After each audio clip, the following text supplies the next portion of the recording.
Halo pemirsa, apa kabar Anda? Salam Nusantara. Jumpa lagi dalam program kesayangan kita semua, Doncast. Dengan saya di sini, Doni The Kaiser. Dan saya Don Bosco Slap.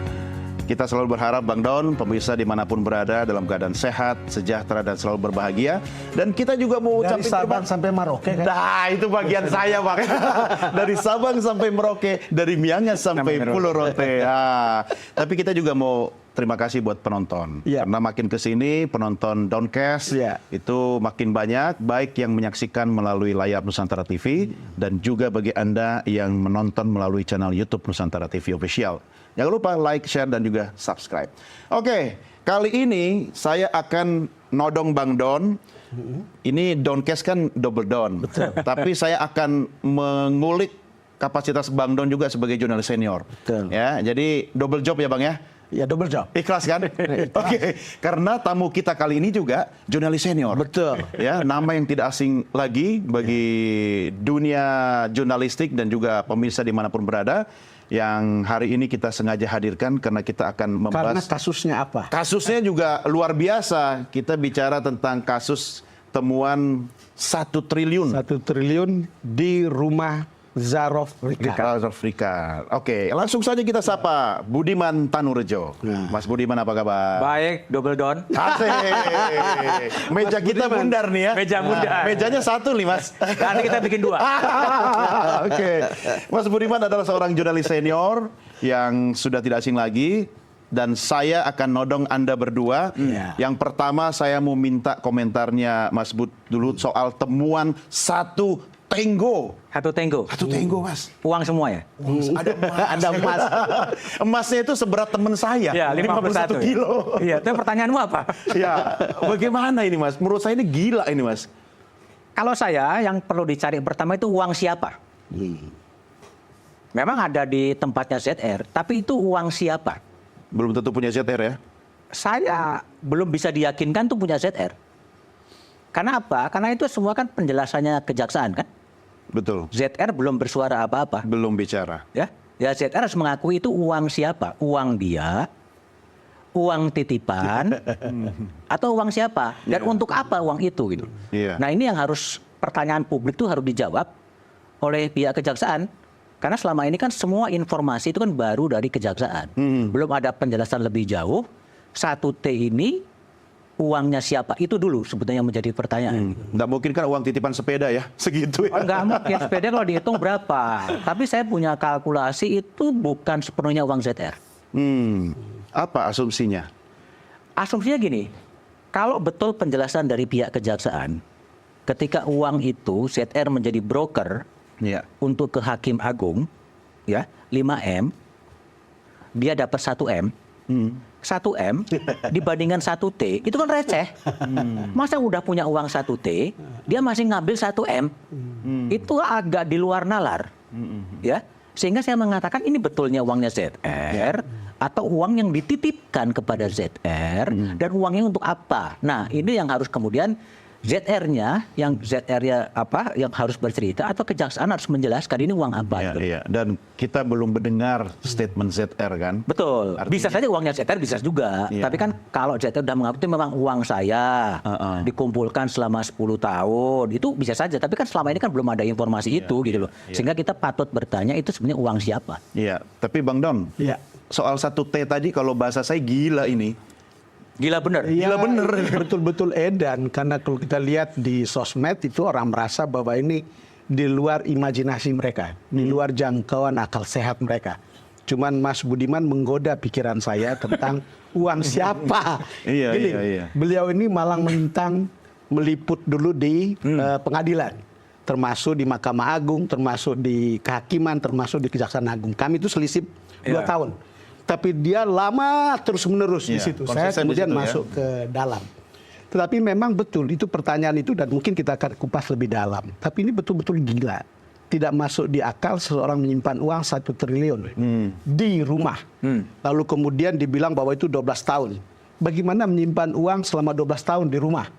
Sementara yang ketahuan pengakuannya adalah bahwa 1 miliar untuk dia dari uang untuk mengurus perkara supaya putusan tentang Ronald Tanur ketika di PN itu bebas, di Mahkamah Agung juga bebas begitu.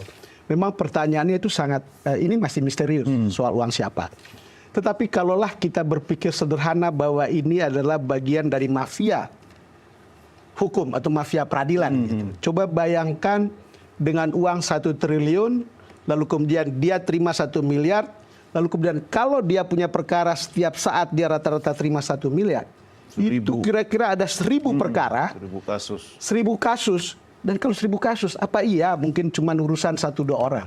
Orang kemudian berpikir tentang kemungkinan begitu banyaknya orang terlibat. Iya. Di Mahkamah Agung, mungkin juga dari mata rantai dari pengadilan paling bawah gitu. Tapi saya betul-betul tergoda dengan pernyataan Mas Budiman tentang Duit siapa? uang siapa. Dan memang tidak masuk di akal ketika itu dimiliki oleh seorang dan itu ditaruh di situ. Iya. Tapi, Orang lalu berpikir misalnya, jangan-jangan ini duit biaya politik. nah, oke. Tahan dulu sebentar.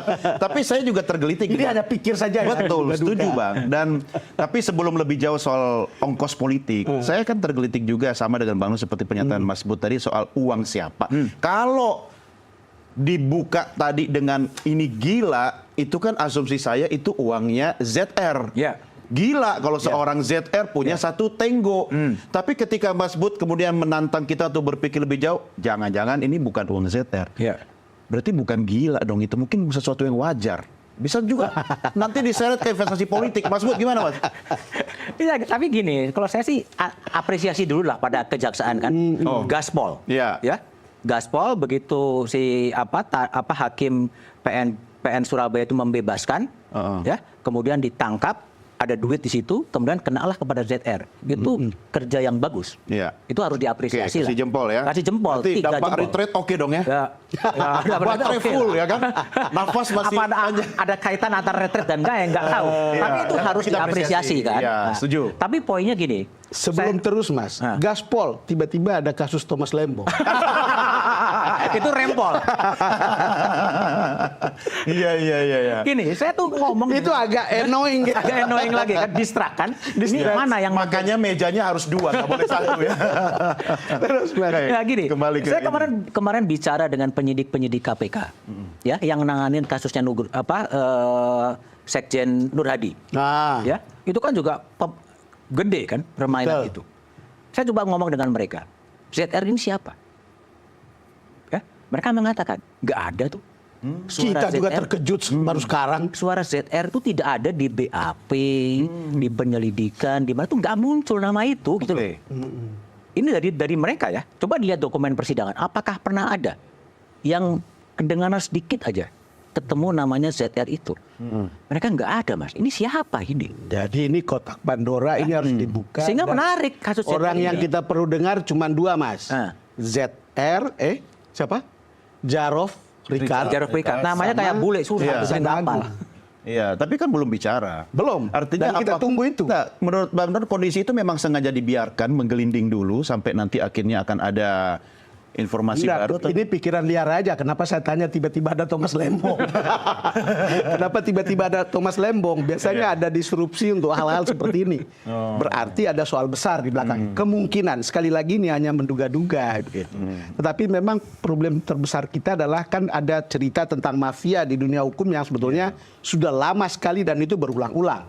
Jadi kalau kita lihat, yang membuat kita terheran-heran dan merasa ini edan, itu karena ada 1 triliun itu. Ya. Kalau dia misalnya temukan 10 miliar, oh ya ini mafia biasa. Iya. Biasa itu. Ya, mungkin dia koordinator mafia. Ya, wong yang pengadilannya aja, di pengadilan tingkat pengadilan negeri aja kemarin Ronald Tanur itu ditemukan 19 sampai 20 miliar. Iya. Kalau di Mahkamah Agung atau staf Mahkamah Agung cuma ketemu 10 miliar, kita pikir oh ini masih normal lah. Iya. Tapi 1 triliun itu out of imagination. Iya, makanya gila. Apalagi Mas Bud kalau kita tarik soal Nggak ada penjelasan lebih baik dari itu. ya, soal investasi politik tadi. Apa? Iya, itu dana politik misalnya dititipkan ke ZR gitu loh.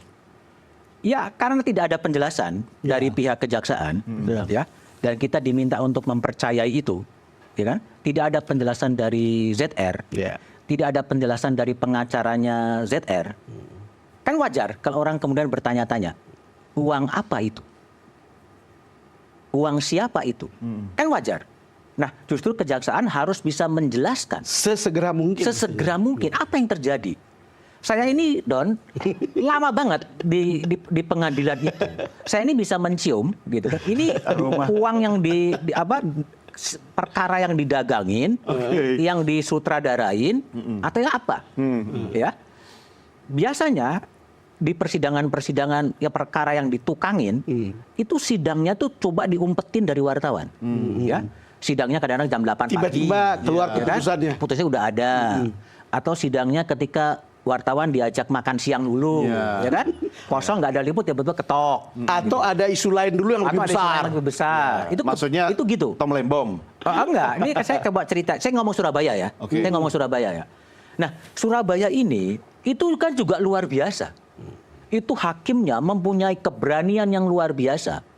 Ketika kasus ini viral, ketika kasus ini CCTV-nya beredar, Masih sempat-sempatnya. masih sempat-sempatnya dan berani-beraninya mengambil putusan bebas. Itu juga beyond imagination saya sebagai seorang wartawan. Karena sudah DP kali. Ya, Iya, nah kan? pertanyaannya adalah, apakah ada uang besar, apakah ada orang besar? Ya. Nah, itu pertanyaan lagi. Karena- Tapi mereka belum ngomong lagi kan? Belum. Ini menimbulkan prasangka politik seperti tadi yang dibilang. Iya. Dan memang dalam kebiasaannya, dalam praktek, uang untuk biaya politik itu kan harus ready. Stok cash. Itu karena ada, Tidak ada itu transfer. uang transfer. Karena itu kan gampang dilacak. Iya. Bahkan dibawa dengan pakai apa namanya mobil itu di belakang taruh di Box. bagasi atau mobil box. Iya. Biasanya karena itu ready untuk disalurkan Iya. ke orang-orang yang memerlukan untuk pemilihan dalam pilkada atau dalam pemilihan jenis lain begitu. Makanya tadi ada pikiran, ini pikiran liar, sekali lagi pikiran liar karena rasanya sesuatu yang agak susah dimengerti ketika orang menumpuk uang segitu di rumah. Ya kita akan berpikir liar ketika belum dapat dan kita belum informasi tahu dari gambar uangnya dua itu sisi, kan? uang lama, uang baru dan seterusnya. Iya. Cuma kalau tadi Mas Bud lagi mengganggu pikiran saya ini. Uang besar atau orang besar. Ya, Kalau ini mengganggu pikiran penonton juga, Mas. dan begini coba, mungkin karena ada orang besar sehingga disusul dengan Tom Lembong. Makin besar orangnya akan ada mungkin Tom Lembong 2, Tom Lembong 3. Enggak, kalau soal korupsi di Indonesia ini cuma uji petik aja, Don. Jadi kamu kemana petik pasti dapat. Jadi itu enggak cerita yang susah sekali sebetulnya kalau kita mau gitu. Ya petik, cari, mesti ketemu. Oke. Sekarang kalau Tom Lembong, kita bilang, oh jaksa udah bagus tadi diapresiasi ya dengan beberapa kasus besar. Tetapi kan ada juga cerita sejumlah pejabat yang masih pejabat yang ceritanya lama dan banyak diketahui oleh publik, tapi itu aman-aman aja kan Mas. Iya. Iya. Ya, Mas Bud, apa? ini apa soal kejaksaan yang gaspol nih? Ya. Ya, ini gimmick atau nafas panjang nggak sih? Ya itu Jaksa Agung yang bisa menjelaskan. Ya kalau saya kan hanya menonton di luar. Lama saya di bidang hukum kan. Tapi kan Anda penciumannya tajam. Bisa mencium aroma-aroma. Ya ada sesuatu yang gini ya, maksudku tuh semua tersangka siapapun itu ada hak untuk memilih penasihat hukum. Iya. Ya. Nah pertanyaannya karena informasi sekarang kan hanya one sided. Ya kan? Hanya one sided. Nggak pernah ada penjelasan dari pihak hakim kan, Iya. tersangka kan. Sengaja nggak itu? Makanya Yang nggak Mas, tahu. Nah, justru wartawan yang harus mengejar sebetulnya siapa pengacara dan kasih balancing opinion itu gitu loh. Makanya Mas Bud, kita sebetulnya ingin sekali ketika ada kasus begini di Mahkamah Agung, kita butuh tim independen untuk menyelesaikan ini. Kan sekarang kan Mahkamah Agung membentuk tim. Kalau timnya orang Mahkamah Agung sendiri itu jeruk makan jeruk. Itu ada beberapa case di mana ada kasus kejaksaan terlibat. KY gimana KY? Mestinya KY. Apapun lah ceritanya harus tim independen. Kalau tidak, ini akan hilang begitu saja. Dan jangan-jangan tim ini bekerja untuk membersihkan banyak hal. Supaya dokumen tidak lari kemana-kemana, batasnya harus sampai di Tim mana. penyelamat itu ya? Iya, hal-hal seperti itu kan yang kemudian membuat kita ragu dengan tim yang dibuat oleh Mahkamah Agung. Ini menarik Bang Don soal tim independen, tapi Mas Bud kita break dulu. Oke, yuk. Karena saya lihat itu kayaknya kopi sudah mulai makin kesini soalnya makin berat ini. Oke, pemirsa jangan kemana-mana. Downcast segera kembali sesaat lagi. Tetap bersama kami.